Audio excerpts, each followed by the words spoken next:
Hello, Nolia's neighborhood friends. It's Hannah here, and I am back with another activity for us to do this week. This is a little bit less on the art side and more on the creative side, which is fun. And I am going to admit something to you right now. I love living in North Carolina. I think it's a wonderful place to be. But at Christmas time, I really miss living in Maine because I miss having a white Christmas. And up where I used to live, where my mom lives now, they got a giant snowstorm overnight. And we were talking on FaceTime and seeing the snow, and it made me miss being home this year a little bit more than I normally do.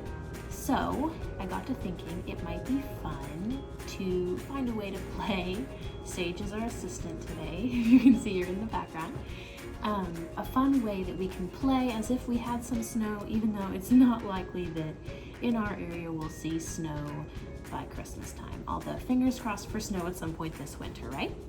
So today what we're going to do is make a giant batch of white Play-Doh, and I'll show you some different ways that we like to use it that gives us kind of a snow feel, even though it's not snowy here.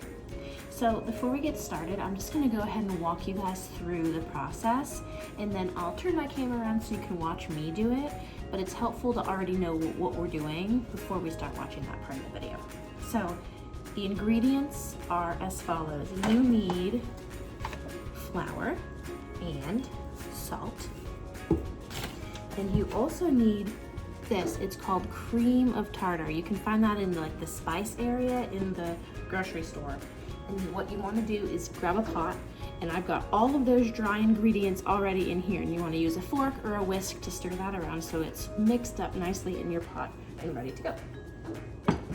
And then the second piece of our ingredients list is the wet ingredients, and all you need for that is some water and some oil. I go a little heavy on the oil because I find that it keeps our Play-Doh on the really moist side. Also, if you are a family that uses essential oils, I always add some essential oil to my Play-Doh because it smells really nice when you're playing with it, and it can make it extra relaxing when you do that. You can use a roller ball, which is what I have, and just kind of roll it over the Play-Doh when we're kneading it, or you can just take a typical bottle of oil and put some drops in there. So we have all of our things set up. This is called a mise en place, which means we have everything in place. That's a French term for cooking. We have everything ready to go. All of our ingredients are set up so that we can begin our process, and we won't get tripped up because we already have everything set out and ready as it's meant to be for our Play-Doh making. This is something that's done at the stove, so you will need a grown-up to help you with this, but it is a really fun project to do together. So grab somebody who can help, and let's get started Play-Doh making.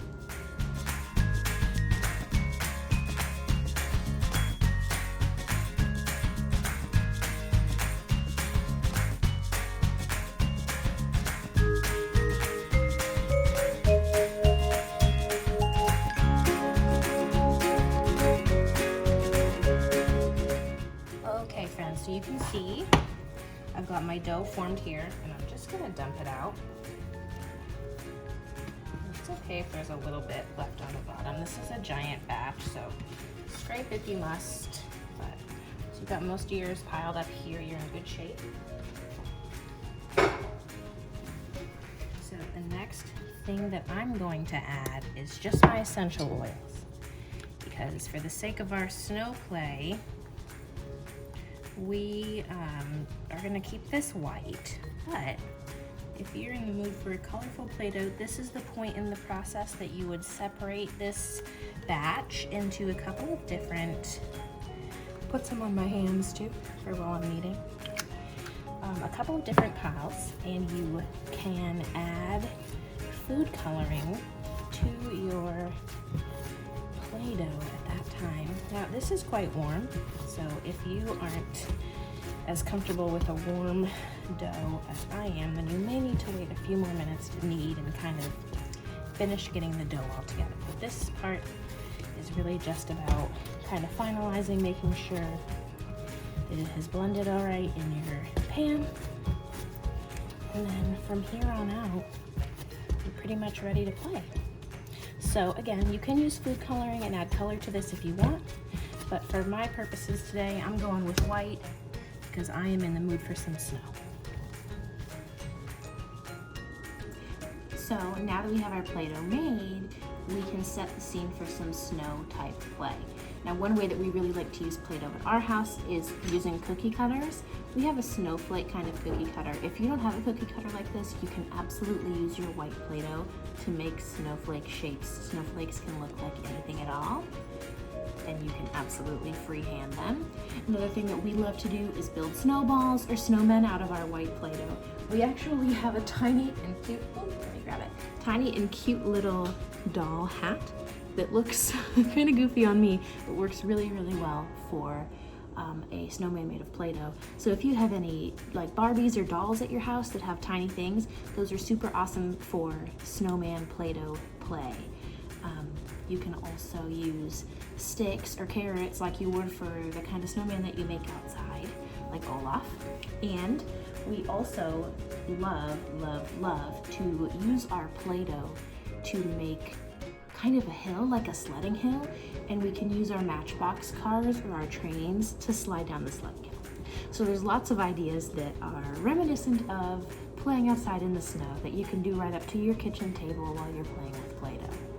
All right, my friends, get started with your play, and don't forget to send me some photos of your snow day Play-Doh creations. I love to see what you're up to.